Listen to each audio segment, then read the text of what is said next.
한 주간 평안하셨습니까? 아멘. 예, 오늘도 여러분의 건강한 모습 참으로 감사드립니다. 오늘은 시편에 있는 말씀을 보도록 하겠습니다. 시편 109편에 있는 말씀, 시편 109편 21절로부터 있는 말씀을 제가 읽겠습니다.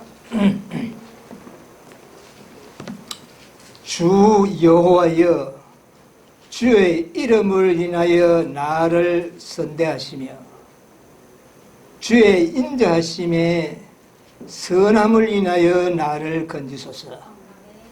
나는 가난하고 궁핍하여 중심이 상함이니이다.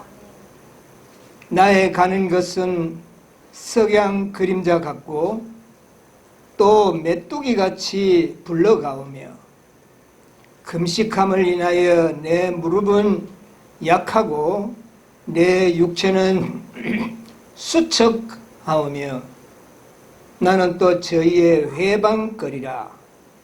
저희가 나를 본적 머리를 흔드나이다. 여호와 나의 하나님이여, 나를 도우시며 주의 인자하심을 쫓아 나를 구원하소서. 26절까지 봤습니다. 21절로 26절에 이 글을 여러분 들어보시니까 이게 누구의 이야기를 기록한 것 같습니까? 이 땅에 오신 메시아의 그 행적을, 그분의 마음을 여기 이렇게 시적으로 다윗은 기록한 것 같습니다. 40일 동안 금식함으로 그의 수척하셨던 그 고통을 거기 24절에 기록했고, 그 다음에 25절에는 십자가 상에서의 원수들의 회방과 조롱받으심을 거기에 이렇게 기록한 것이라고 보여집니다. 그러면서 예수님께서 기도하시기를 주 여호와여, 주의 이름을 인하여 나를 선대해 달라고 그렇게 기도합니다. 여기에 예수님께서 기도하실 때에 하늘에 계신 아버지께 뭐라고 기도를 합니까? 뭐라고 부릅니까? 주 여호와야. 여기 주는 우리가 지난 안식일에 연구했던 아도나이입니다. 그래서 예수님은 이 땅에 종이 되어 오셔서 하늘의 하나님께 부르짖을 때에 주인으로 불리셨다는 말입니다. 오늘도 이 하나님의 호칭 중에 하나인 아도나이의 호칭의 용례들을 한 번 더, 한 시간 더 생각을 해볼까 생각을 합니다. 그 하늘에 계신 주인께서는 선하신 분입니다. 여기에 보니까 주의 인자하심을 쫓아 또 주의 이름의 선하심을 인하여 나를 기억해 달라고 그렇게 예수님의 기도의 음성을 기록해 놓았습니다. 자, 우리 이사야 52장 6절에 있는 말씀을 하나 보도록 하겠습니다. 이사야 52장 6절에 그러므로 내 백성은 어떻게 해요? 내 이름을 알리라.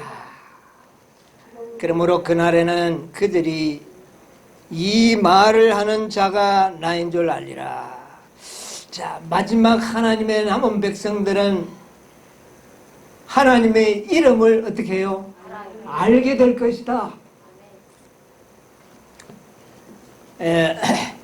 하나님께서는 많은 이름들을 갖고 계시는데 그 이름들은 하나님의 선하심을 우리에게 알게 하는 하나의 수단으로 사용하셨습니다. 그냥 그렇게 사용한 것이 아니라 우리들에게 하나님의 선하심과 인자하심을 이름을 통하여 나타내려고 하세요. 그래서 하나님의 이름을 연구하면 하나님의 사랑과 인자하심을 우리가 깊이 알게 되는 것이죠.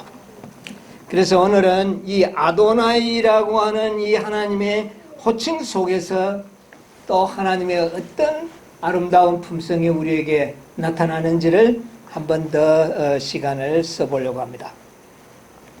주 여호와라고 하는 아도나이라는 호칭을 제일 먼저 사용한 사람은 바로 아브라함이죠.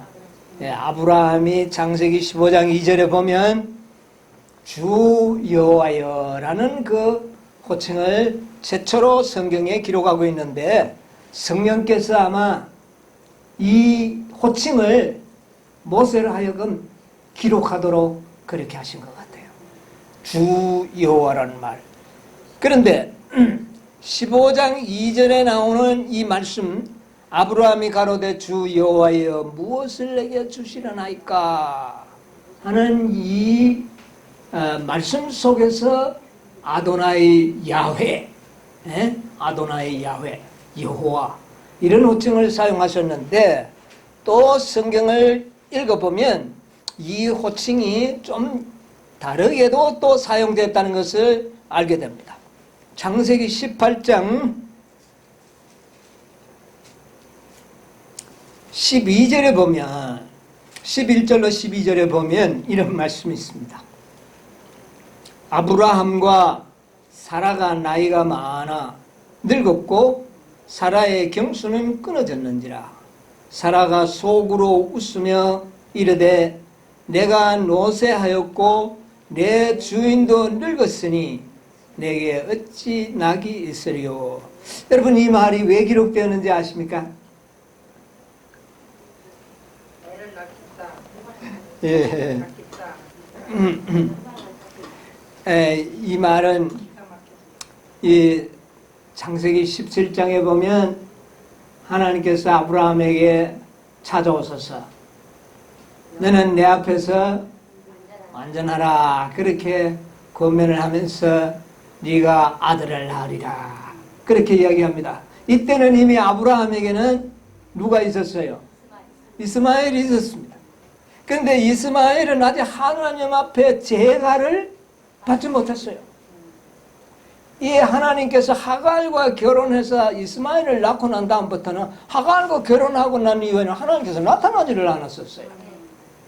그래서 이 아브라함의 마음에는 간이 조마조마한 겁니다. 왜? 지금 하갈과의 관계 속에서 태어난 이 아들을 하나님께서는 인정하시는지 알지를 못했어요. 그런데 17장에 하나님께서 나타나십니다. 나타나셔서 너는 내 앞에서 행하여 완전하라. 그러면서 또 뭐라고 하느냐 하면은 네가 아들을 낳으리라. 그러니까 아브라함은 뭐라 그럽니까? 아이고 요때 이스마엘의 제가를 받아야 되겠다 이렇게 생각을 하고, 누구나 살기를 원한다고요? 이스마엘이나 살았으면 좋겠습니다. 나는 이스마엘로 족합니다. 뭐 내 안에 사라가 아들 낳는 건 나 별로 기대하지 않습니다. 그렇게 이야기하지만 하나님께서는 그걸 인정하지를 않죠. 그러고 난 다음에 하나님께서는 이 아브라함과 잠시 그 이야기를 나누고 난 다음에는 이제 소돔성의 멸망을 이제 아브라함에게 알려줍니다. 알려주고 또 그때 다시 또 이야기하기를, 내가 10절에 보면 그가 가로되 기한이 이를 때에 뭐라고요? 내가 정녕 내게로 돌아오리니 내 안에 사라가 아들이 있으리라 하시니, 사라가 이 이야기를 이제 누가 듣는 겁니까? 사라가 듣는 겁니다. 사라가 듣고 이제 마음속으로 웃으며 이르되 나도 노쇠하였고 내 주인도 어떻게 해요? 늙었으니 어찌 내게 낙이 있겠느냐. 그때 자기 남편을 뭐라고 이야기하냐면 내 주라고 이야기합니다. 주. 그런데 여기 나오는 이 말이 아도나이입니다. 아도나이 같은 말입니다. 나의 아돈도 늙었으니 나의 주도 늙었으니. 그래서 이 주라는 말을 남편에게 사용한 겁니다. 예. 그래서 이 사라가 남편을 아도나이라고 부르게 된 이 용례를 오늘 좀 생각을 해보려고 합니다. 예. 남편과 아내는 남편을 뭐라고 부릅니까? 아도나이, 주라고 부르게 되는 겁니다. 자, 왜 남편과 아내 사이가 주인과 종의 관계가 되느냐 그 말입니다. 굉장히 기분 나쁘죠? 오늘날의 이 페미니스트들은 아마 이 성경을 굉장히 싫어합니다. 기독교를 싫어하는 이유가 남자와 여자 사이를 주종관계로 표현하는 경우들이 많이 있기 때문에 그렇습니다. 그러나 이것은 구속의 경륜을 설명하기 위하여 그렇게 했고, 또 잠시 여인이 남편에게 종의 위치로 이렇게 되었다는 사실도 성경은 기록하고 있습니다. 여러분, 하나님께서 사람을 창조하실 때 아담에게 아내를 선물로 주실 때에 종으로 줬습니까? 아니죠. 본래는 아니었습니다. 본래는 아담을 도와주는 위치에 있었습니다. 누구 말 따나 돕는다 하면 더 머리도 좋고 더 뭐가 나은 점이 있으니까 돕지, 아담보다 열등한 자가 무슨 돕겠습니까? 상당히 똑똑한 위치에 그런 존재로 창조되어서 소위 말하는 남자를 돕는 그런 위치에 있었던 겁니다. 여러분, 원래는 그런데 왜 이렇게 됐느냐? 성경을 한번 자세히 보자고 말입니다. 창세기 3장 16절을 한번 보세요. 또 여자에게 이르시되 내가 네게 잉태하는 고통을 크게 더하리니 내가 수고하고 자식을 낳을 것이며 너는 남편을 사모하고 남편은 너를 다스릴 것이니라 하시되. 예, 이게 언제 이런 입장이 되어버렸습니까? 예, 하와가 남편을 유혹하고 그래하여 이 땅에 죄가 들어오고 난 다음에 하나님께서 뱀을 저주하고 난 다음에 하와에게 하신 말입니다. 너는 이제 어떻게 된다고요? 잉태하는 고통을 네가 크게 더하게 되고 또 수고해서 자식을 낳을 것이라. 이 여인들이 이 자녀를 생산하는 일이 얼마나 큰 고통은 바로 죄의 결과로 하나님이 허락하셨음을 보게 됩니다. 그리고는 하시는 말씀이 뭐라 그랬어요? 너는 남편을 사모하고 남편은 너를 어떻게 해요? 다스릴 것이며. 그래서 다스리고 다스림을 받는 관계가 이때에 나타나게 되는 겁니다. 예. 남편은 다스리는 위치, 그리고 아내는 다스림을 받는 관계, 즉 다시 말하면 주종 관계가 형성이 되게 된 것입니다. 이때에 이것은 범죄의 결과요, 또 하와가 유혹자로서의 그 큰 범죄를 범했을 때에 주어진 하나님의 그 일종의 형벌이 되는 것입니다. 처벌이 되는 것이에요. 그래서 처음부터는 그런 것이 아니었어요. 처음에는 하나님께서 어떤 관계를 유지하도록 하셨는지 우리 성경절을 좀 보도록 할까요? 자, 창세기 2장 24절을 보세요. 이러므로 남자가 부모를 떠나 그 아내와 연합하여 둘이 한 몸을 이루는지로다. 예, 자 여기 보니까 이제 하나님께서 하와를 창조하시고 그 다음에 그 하와를 아담에게 데려오니까 아담이 너무나 기뻐하는 모습을 23절에서 발견하게 됩니다. 아주 너무 기뻐서 그렇게 하면서 그 다음에 하나님께서 말합니다. 남자가 부모를 떠나 그 아내와 뭐하여? 하나가 되어요. 하나가 되어 한 몸을 이룰지로다. 이 말에 하나가 된다고 하는 이 여기에 연합하여 하나가 된다는 것은 원어에는 에하드입니다. 에하드. 하나가 된다. 이 말을 창세기 1장 5절에 보면 좀 우리가 1장 5절에 좀 참조적으로 한번 읽어보겠습니다. 빛을 낮이라 칭하시고 어두움을 밤이라 칭하시니라. 저녁이 되며 아침이 되니 이는 첫째이라. 예, 밤을 낮이라 하고 또 그 다음에 어두움을 밤이라 칭하시니, 그래서 저녁과 아침, 어두움과 빛이 하루가 되는데 그것을 첫째 날이라. 그러니까 어두움과 빛이 합쳐서 뭐가 되는 겁니까?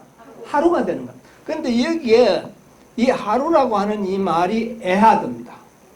첫째 날이라는 것은 설명문이고 영어로는 first day 되겠죠.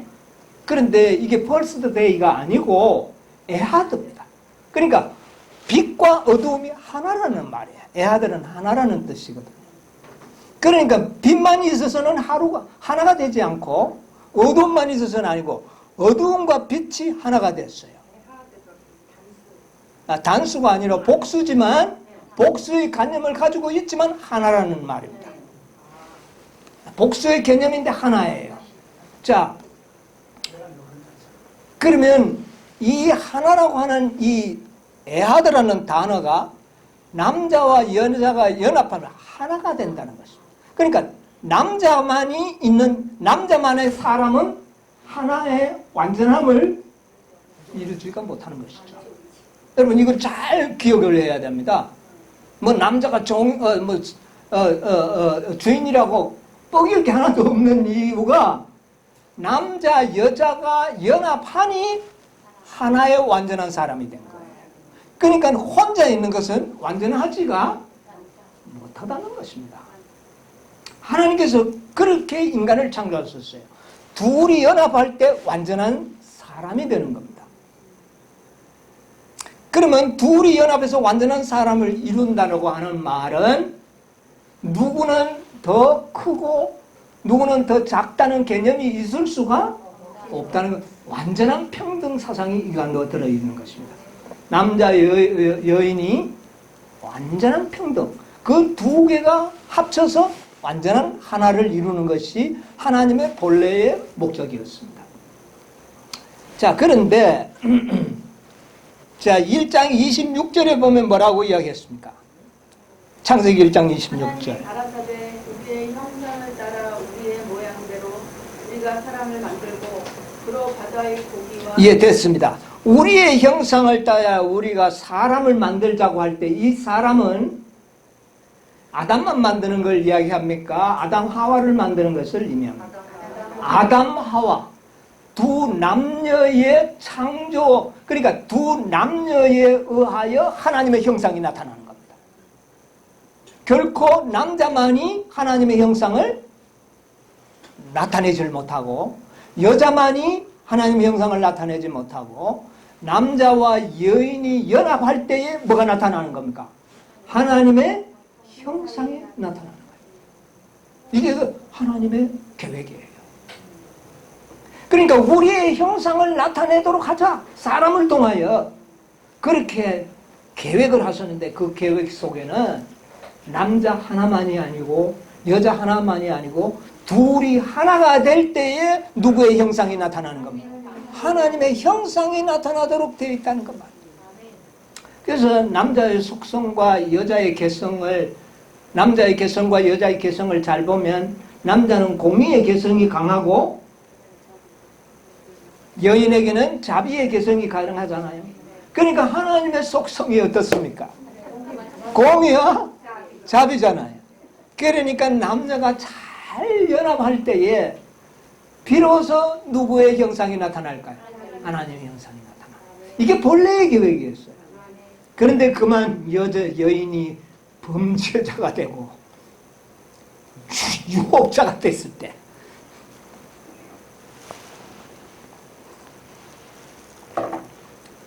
남편을 도와야 하는 그런 위치에서 이제는 어떤 관계가 돼버린 겁니까?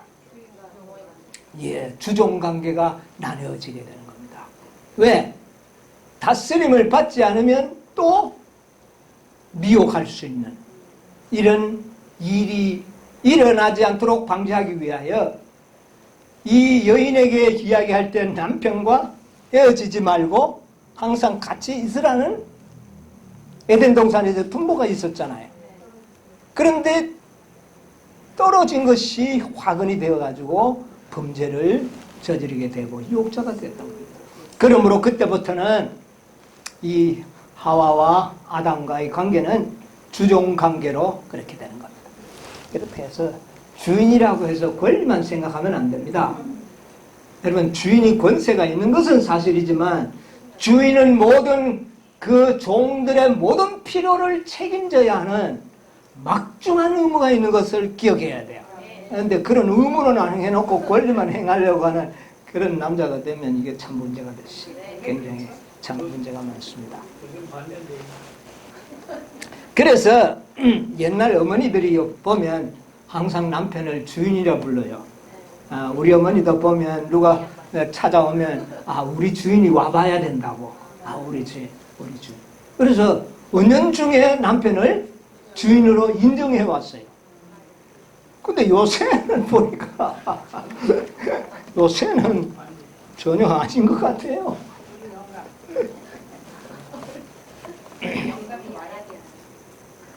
영감도 좋은데 요새는 핸드폰에 자기 남편 이름을 기록하지 않고 왼수 이게 지금 어떤 형편이 된 겁니까? 이 주인이 바뀐 게 문제가 아니라 주인의 권위가 완전 땅에 실추되어 버린 거죠. 누가 나쁜 겁니까? 남편을 갖다가 많은 아내들이 기록을 할 때 왼수라고 스마트폰에 기록해가지고 딱 벨이 울리면 왼수 남편. 그렇게 기록하는 여인도 있다고 합니다. 누구 잘못이에요? 누가 큰 잘못입니까? 여러분, 남편이 정말 주인으로서 마땅한 의무를 행하지 못한 결과로 그렇게 된 겁니다. 여러분, 이거 물론 여인이 또 그럴 수도 있지만 정말 여인은 우리 어머니들의 호칭을 들어보면 여인은 남편을 주인으로 생각을 했어요. 우리 주인이 그렇게 하면서 주인으로 섬겼는데 남자들이 완전 의무를 행하는 일에 신뢰를 받는 일에 전혀 실패합니다. 여러분, 이거 사실 아닙니까? 정말 남편이 자기의 의무를 다 행하고 애정과 희생과 봉사를 통하여 가족들을 돌보았더라면 계속적으로 가솔들이 아버지를 주인으로 섬겼을 겁니다. 불과 몇십 년 전만 하더라도 여인들은 거의 다 자기 남편을 우리 주인이라고 이야기를 했는데 오늘날에 와서 이것이 완전히 이상하게 되어버렸습니다. 이 가정이 아주 우습게 되어버렸습니다. 구속의 경륜을 잘 연구를 해보면요, 가정 회복입니다. 가정. 그래서 성경의 많은 곳에는 보면 예수님은 남편으로 이야기를 하고 있습니다. 그리고 하나님의 백성들은 그의 아내로 이야기를 하고 있어요. 그런데 이 세상의 모든 남편들은 바로 예수 그리스도의 대역을 맡은 자들이에요. 이 땅의 남편들은 그리스도의 대역을 맡은 자들인데 예수님의 대역을 하는 일에 완전히 실패해서 주인이 아니라 왼수가 되어버리는 이런 지경에까지 도달한 겁니다. 여러분, 오늘날 이 땅에 살고 있는 모든 남편들, 남자들을 섞고 대제해야 합니다. 그리스도를 나타내는 일에 완전히 실패해버린 겁니다. 얼마나 많은 남편들이 조금 끝발이 있으면 바람 피고 정말 가정의 의무를 행하지 않았던 그 결과가 오늘날의 남편들이 왼수라고 하는 대명사를 얻게 되지 않았습니까? 그리고 그리스도의 대역을 하는 일에 어떻게 됐습니까? 완전히 실패한 겁니다. 예. 여러분, 에베소 5장을 보세요. 에베소 5장. 에베소 5장 22절로 25절 한번 읽어보세요. 아내들이여 자기 남편에게 복종하기를 좋게 하듯 하라. 이는 남편이 아내의 머리됨이 그리스도께서 교회의 머리됨과 같으니 그가 친히 몸의 구주시니라. 그러나 교회가 그리스도에게 하듯 아내들도 범사에 그 남편에게 복종하였습니다. 남편들아 아내 사랑하기를 그리스도께서 교회를 사랑하신가 위하여 자신을 주신같이. 예, 남편들아 뭐라고요? 아내 사랑하기를 그리스도께서 어떻게 해요? 교회를 사랑하시고 위하여 자신을 주신같이 했더라면 아내들이, 여인들이 왜 남편을 주인으로 섬기지 않겠습니까? 그런데 남편들이 전혀 그 대역을 잘 못한 것입니다. 예. 그래서 그러나 구속의 경륜 가운데는 이제 이 세상의 남자들과는 전혀 다른 한 남자가 있습니다. 그 남자가 누굽니까? 예수 그리스도. 예, 예수 그리스도라고 하는 한 남편이 등장하게 됐어. 이 남편이 이 잘못된 이 모든 관계를 회복할 것을 성경에는 예언하고 있는 것입니다. 여러분, 이 성경 역사는요, 이 결혼 관계를 통하여 구속의 경륜을 섭리하고 있고 설명하고 있습니다. 이사야 54장 5절을 한번 보세요. 이사야 54장 5절.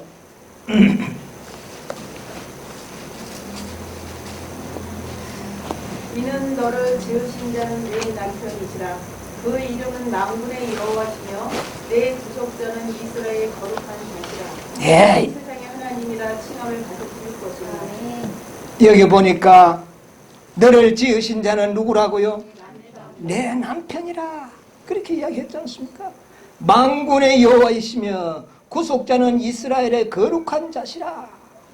여기 보니까 예수 그리스도는 우리의 무엇으로 나타납니까? 남편이라고 그렇게 이야기했습니다. 예레미야 3장 14절에 있는 말씀 보겠습니다. 예레미야 3장 14절. 나 여호와가 말하노라. 배역한 자식들아 돌아오라. 나는 너희 남편입니다. 내가 너희를 성읍에서 하나와 족속 중에서 둘을 택하여 시온으로 데려오겠고. 그런데 성경에 나오는 남편은 매우 훌륭한 것 같은데 성경에 나오는 여인은 어때요? 좀 문제가 있는 것으로 나타나죠. 네, 이 세상에 있는 남자들은 문제가 많지만 성경에 나오는 남자는 문제가 없고, 그 다음에 성경에 나오는 여자가 문제가 많이 나타나고 있습니다. 나 여호와가 말하노라. 패역한 자식들아 돌아오라. 나는 너의 뭐가 된다? 남편이 된다. 예. 우리 하나님은 우리의 남편으로 여기에 이야기하고 있는 것입니다.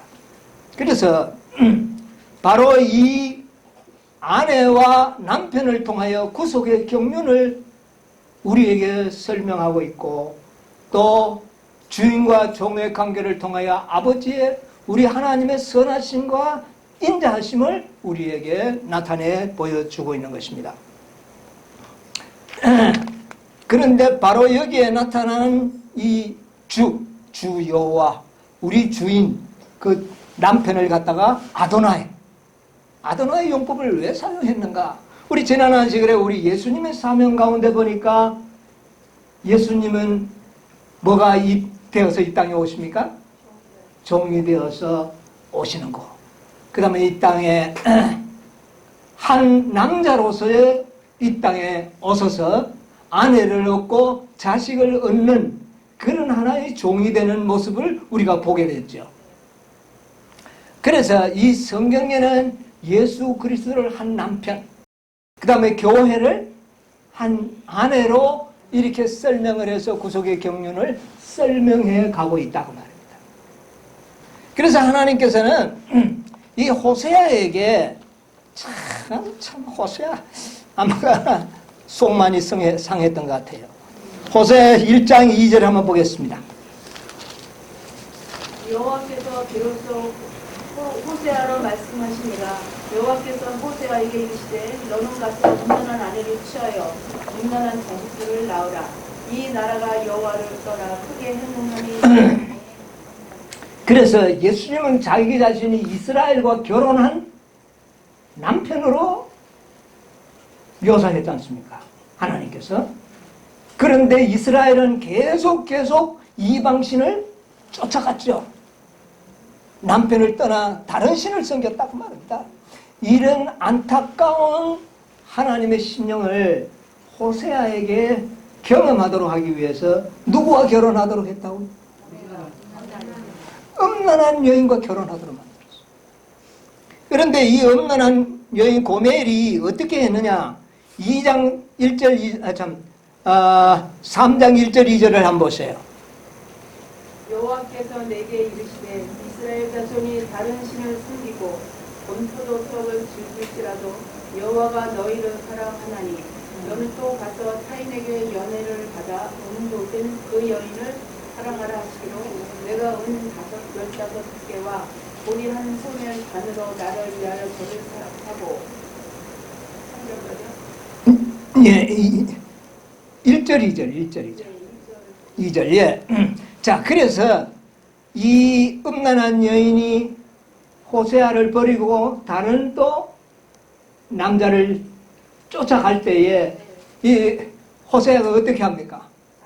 예물을 들고 가가지고 다시 그 여인을 다시 사갖고 돌아오는 이런 아주 그럴 때 이 호세아의 가슴이 얼마나 아팠겠습니까?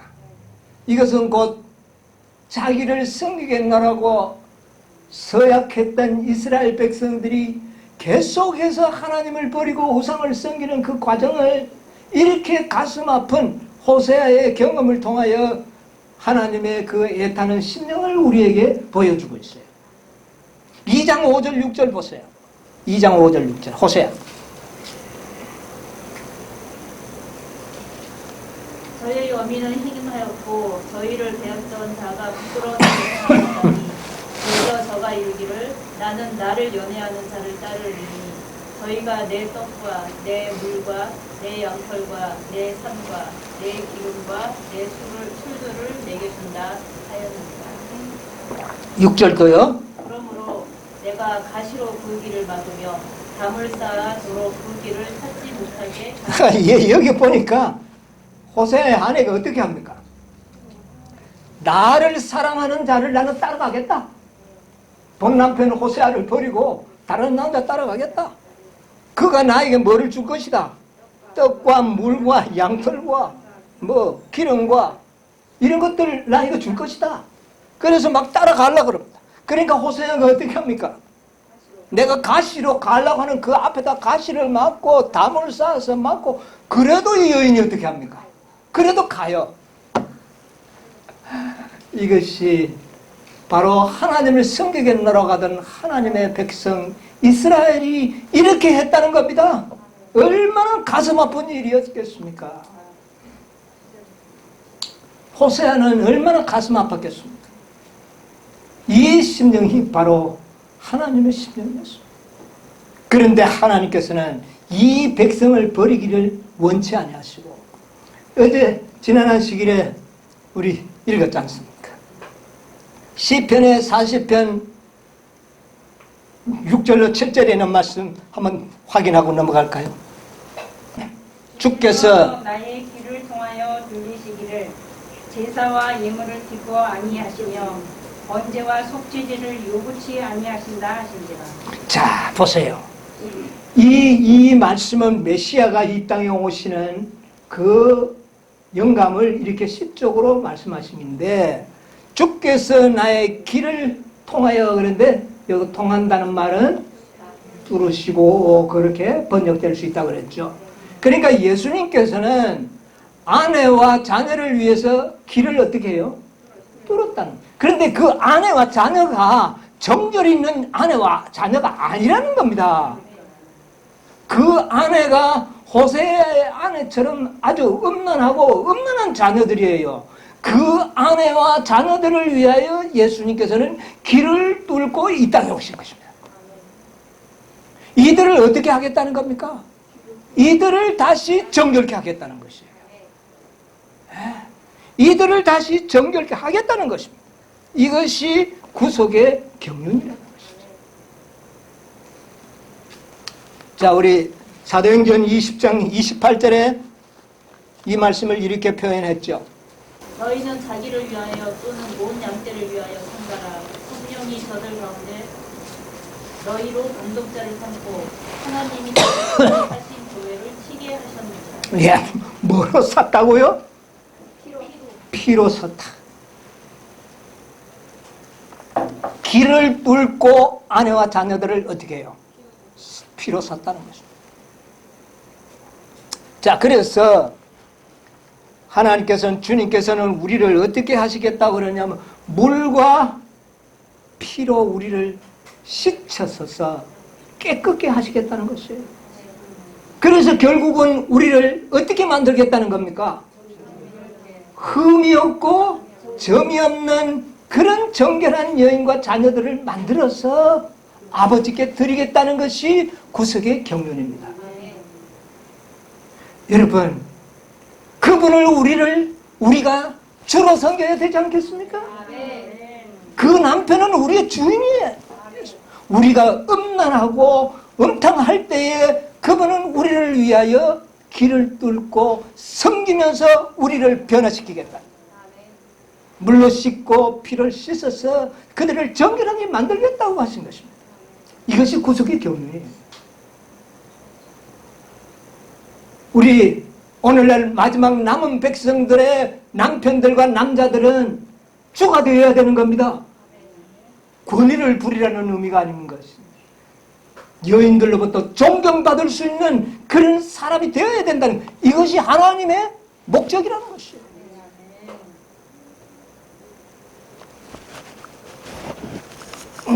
과연 그렇게 될 수 있을까? 과연 이 음란한 여인과 자녀들이 흠과 점이 없는 그런, 마치 아가서에 나오는 어떤 여인요? 달같이 아름답고 해처럼 맑고 기치를 버린 군대같이 어미한 여인이 될 수가 있겠는가? 그러나 이것은 구속의 경륜이에요. 우리 주님, 그 음란한 여인을 위하여 길을 뚫으신 그 사랑, 그것이 바로 아도나이의 사랑인 것입니다. 아도나이는 끊임없이 버리고 도망가는 아내와 자녀들을 위하여 돌아오라고 호소하시면서 우리가 가는 길에 가시를 갖다 놓고 우리가 가는 길에 담을 쌓는 그런 아도나이. 여러분, 우리가 시험 많이 받을 때 있죠. 가시를 갖다 놓는 겁니다. 우리가 시험 받지 않고 일사천리로 갔다면 우리 어디가 뿌렸겠어요? 우리 다 하나님께서 우리의 앞길에 가시를 갖다 놓으시오. 그게 사랑입니다. 아도나이의 사랑. 나는 너를 놓을 수 없다. 그 자녀들을 위하여 격결 가지 못하도록 담을 쌓아 놓으시는 그 우리의 남편 예수 그리스도의 인자하심과 사랑을 아도나이라고는 호칭 속에서 찾아볼 수가 있다고 말입니다. 이 성경은 참 재밌습니다.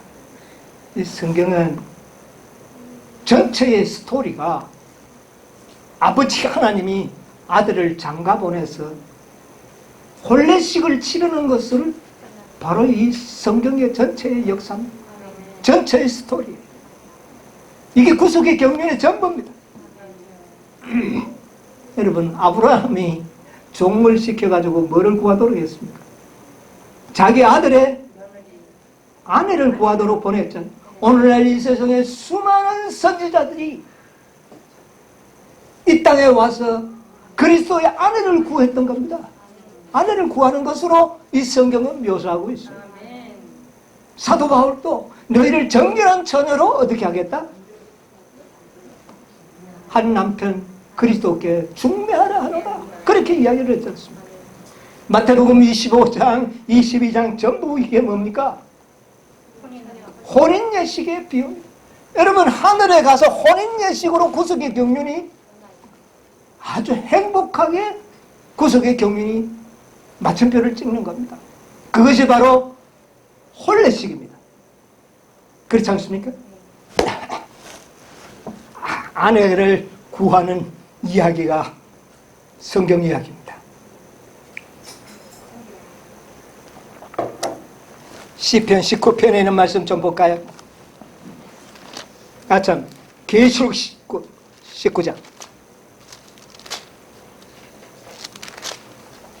19장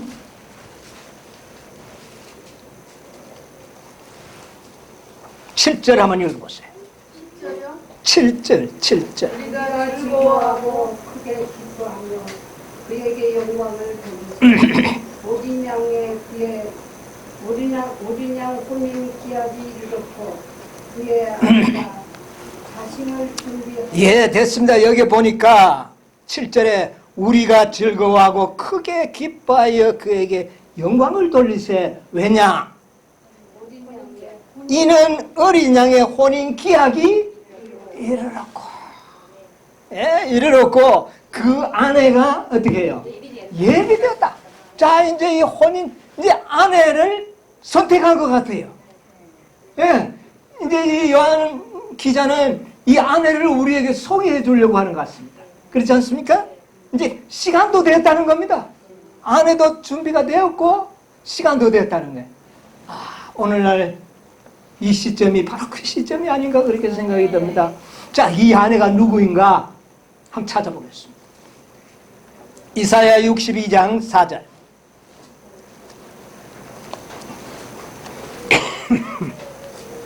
이사야 62장 4절 자신은 너를 버리운 자라 칭하지 아니하며 자신은 내 땅을 한무지라 칭하지 아니하고 오직 너를 흡시바라 하며 내 땅을 꿀라라 하리니 이는 여호와께서 너를 기뻐하실 것이며 내 땅이 거론한 바가 될 것이다. 내 땅이 뭐한 바 될 것이라? 결혼한 바 될 것이다. 여기 보니까 땅이 결혼한대요. 그런데 이 땅이 무슨 땅입니까? 보니까 옛날에는 이 땅이 뭐였어요? 황무지였습니다. 그러나 이제는 황무지라 칭하지 아니하고 오직 너를 뭐라? 헵시바가 뭡니까? 너는 나의 뭐가? 기쁨이다. 이 땅을 황무지가 같은 이 땅을 이제는 너는 나의 뭐가 됐다? 기쁨이다. 너는 내 살 중에 살이요 뼈 중에 뭐야? 뼈라. 아담이 이야기했듯이 이 땅을 보고 신랑 되신 예수님께서 너는 나의 뭐라? 기쁨이라. 그렇게 이야기합니다. 하리니 이는 여호와께서 너를 기뻐할 것이며 그 다음에 내 땅을 뭐라고 부르리라? 뿔라. 여러분, 뿔라가 뭡니까? 결혼하다는 뜻입니다. 결혼. 그러니까 이 땅과 뭐 할 것이다? 결혼할 것이다. 하리니 이는 여호와께서 너를 기뻐할 것이며 내 땅이 결혼한 바가 될 것이다. 그러니까 여기에 나오는 땅은 새 하늘과 새 땅을 이야기합니다. 그 땅이 어느 땅입니까? 이 지구예요. 이 지구가 황폐해서 황무지 같았지만 이제는 나의 뭐가 될 것이다? 기쁨이 되고 나는 너와 뭐 할 것이다? 결혼하겠다. 여러분, 이 지구가 예수 그리스도의 뭐가 된다? 영적 신부가 된다는 것이죠. 이 땅을 그렇게 이야기를 했어요. 이 땅을. 왜? 이 땅이 그리스도와 결혼한 바 되어서 영원토록 이제 함께 사는 것이죠. 예. 이 땅이 그런 역할을 할 것이라는 거죠. 자, 그 다음에 또 계시록 21장 1절 2절 보세요.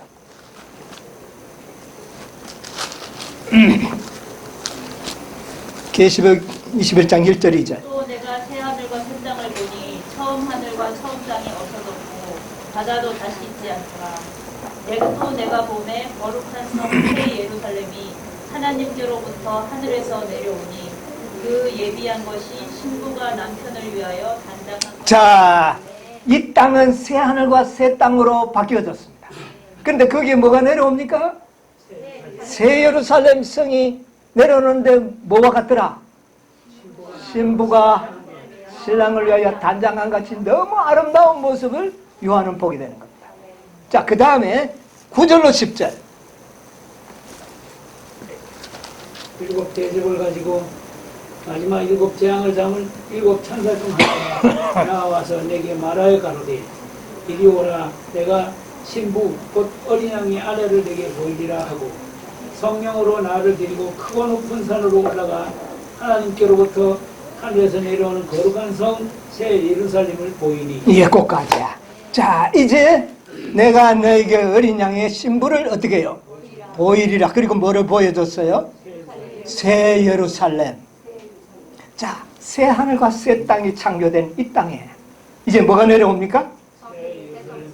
아주 신부가 남편을 위하여 단장같이 아름답게 꾸며진 새 예루살렘 도성이 이 땅에 내려온다는 것입니다. 그게 바로, 그러니까 땅도 안 해요. 새 하늘과 새 땅도 안 해요. 새 예루살렘 도성도 안 해요. 자, 그 다음에 이제 17절을 보겠습니다. 그런데 그 성곽을 청량을 해보니까 어떻게 해요? 뭐 어디에서 듣던 숫자 비슷하죠. 144큐빗이니 사람의 청량 곧 천사의 청량. 천사의 청량이라. 청량은 치수를 재는 것도 있지만 조사심판을 의미하기도 합니다. 너희가 거리를 당할 때 천사들이 너희를 청량할 것을 알라 그랬잖아요. 엘렌 좋아했어요. 이 청량은 바로 이 여인은 천사들, 사람의 청량, 사람들에게, 천사들에게 조사심판을 받아서 합격했다고 말합니다. 무슨 말인지 아세요? 사람들에게도 인정받고 하늘의 천사들에게도 인정받은 그런 사람들이더라. 이 청량이 144급이에요. 근데 이게 천사의 청량. 자, 그리고 난 다음에는 18절로 21절 보세요. 20절 보세요. 그 성곽은 벽옥으로 쌓였고 그 성은 정금이고 큰 문이 같더라. 그 성의 성곽의 기초석은 각색 보석으로 꾸몄는데 첫째 기초석은 그 벽옥이요, 둘째는 나보석이요, 셋째는 옥수요, 넷째는 녹보석이요, 다섯째는 홍만호요, 여섯째는 홍보석이요, 일곱째는 황옥이요, 여덟째는 노복이요, 아홉째는 밤항옥이요, 열째는 비치옥이요, 열한째는 청옥이요, 열두째는 12째는 자정이라. 여기에 12보석이 바로 12지파에서 구원을 받은 14만 4천인들의 상징 보석과 동일한 보석. 그러니까 이 성들이 무엇으로 되어 있더라? 12보석으로 되어 있더라. 그러니까 이 12보석은 바로 14만 4천인을 상징하는 보석이에요. 그러니까 궁극적으로 새 하늘과 새 땅, 새 예루살렘 도성, 거기에 주인은 누구더라? 14만 4천. 14만 4천인들은 사람들에게, 천사들에게 청량받아서 인정받은 사람들이더라. 이 아내가 준비되어 가고 있다는 거죠. 이 아내와 그리스도께서 하늘에서 뭐 하는 것으로? 혼례식을 치르는 것으로 6,000년의 대드라마는 끝이 난다는 거죠. 해피엔딩이죠. 예수 그리스도는 우리의 주인이십니다. 우리는 그의 아내들이에요. 특히 누구들은 14년 모든 허다한 무리들도 포함되지만 특별히 상징되는 무리는 누구입니까? 14만 4천. 이제 그 아내가 누구인지를 크로저 떼서 우리에게 나타나지 않았습니까? 이 음란하고 음탕하던 그 자녀들이, 그 아내와 자녀들이 이렇게 변화되었다 그 말입니다. 이렇게 변화되겠다. 그러기 위해서 예수 그리스도는 길을 뚫으시고 피를 흘리신 것입니다. 물로 씻고 피로 씻어서 우리를 이렇게 정결하게 만들어내실 것을 구속의 경륜은 설명하고 있는 것입니다. 이걸 누가 설명하겠습니까? 이것은 비밀인 것입니다. 자, 우리 에베소서 5장에 보면 이런 말이 나오죠. 한번 찾아보겠습니다.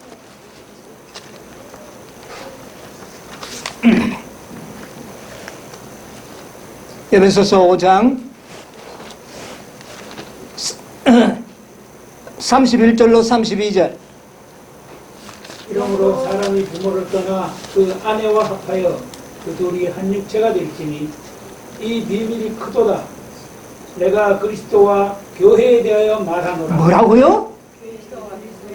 지금 아내와 남편에 대해서 사도 바울이 이야기를 했지만 사실은 뭐에 대해서 말을 하고 있다고요? 그리스도와 교회에 대해서. 이것은 비밀이라는 겁니다. 어떻게 예수님께서 이 교회를 이렇게 정결하게 만들어서 27절에 뭐라 그랬어요? 자기 앞에 영광스러운 교회로 세우사 영광스러운 교회로 세우사 티나 주름 잡힌 것이나 이런 것들이 없이 거룩하고 흠이 없게 하려 하시니 그렇게 하실 것이라는 것입니다. 그렇게 하시기 위하여 그는 이 일을 이루실 때까지 종으로 사시겠다는 겁니다. 이게 구속의 경우입니다. 하나님의 이름 속에 들어있는 그분의 인자하심과 자비하심이 이렇게 남녀의 결혼관계를 통하여 나타나고 있는 것입니다. 오늘날 우리는 이 승리한 남은 교회의 모습, 그런데 이게 교회라는 말입니다. 교회의 모습을 이렇게 설명을 했어요. 교회 보면 127쪽에 보면 이런 말씀이 있어요.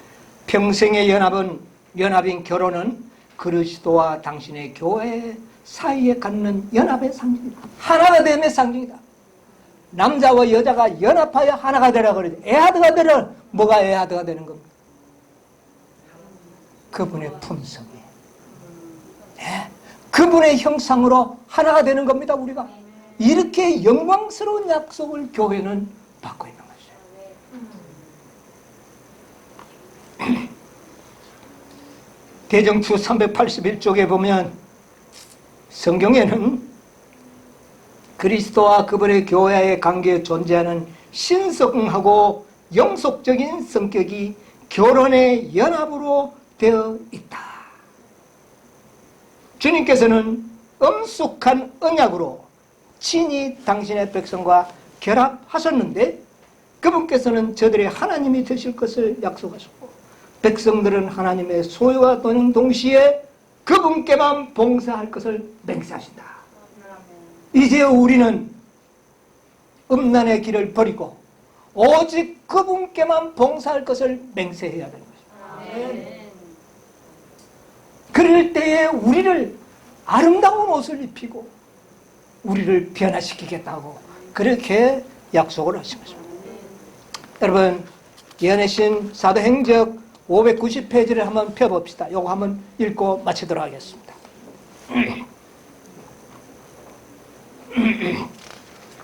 사도행적 590페이지. 거룩한 이상 가운데서 선지자는 하나님의 남은 교회의 최후의 승리를 보았다. 선지자는 다음과 같이 기록. 네, 읽으세요. 거룩한 이상 가운데서 선지자는 하나님의 남은 교회의 최후의 승리를 보았다. 선지자는 다음과 같이 기록하고 있다. 내가 보니 불이 섞인 유리 바다 같은 것이 있고 이기고 벗어난 자들이 유리 바닷가에 서서 하나님의 검은 고를 가지고 하나님의 종 모세의 노래 어린 양의 노래를 불러 가로되 주 하나님 곧 전능하신 이시여 하시는 일이 크고 기이시로다. 만국의 왕이시여 주의 길이 의롭고 참되시로다. 또 내가 보니 보라 어린 양이 시온산에 섰고 또 그와 함께 14만 4천 그와 함께 누가 섰다고요? 14만 4천. 이들이 남은 교회죠? 아멘. 이 남은 교회가 그리스도의 아내가 음탕한 여인이 변화된 모습이라고 말입니다. 14만 4천. 놀랍지 않습니까? 예수님께서는 그 아내를 이렇게 만들어버리는 것입니다. 자, 계속 보세요. 그와 함께 14만 4천이 섰는데 그 이마에 어린 양의 이름과 그 아버지의 이름을 쓴 이름이 있었다는 것은 하나님의 형상이 그들에게 새겨졌다는 말입니다. 어린 양과 아버지의 품성이 새겨졌다. 그 다음에 이 세상에서 그들의 마음은 하나님께 성별되었다. 음란한 마음이 전혀 없어졌어요.